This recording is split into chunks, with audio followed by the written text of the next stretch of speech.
بنات اليوم اسمعوني وركزوا.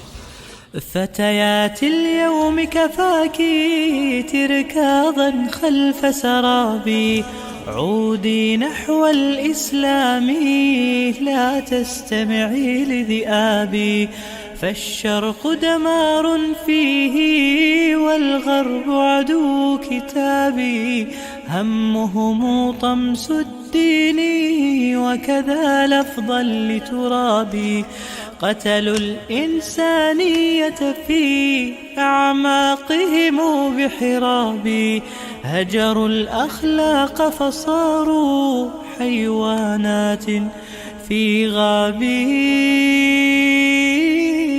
حيوانات في غابي. في بلاصه تاع تعاون تنفسي سي تري بونجو داك البسس والله سي ترد معاه.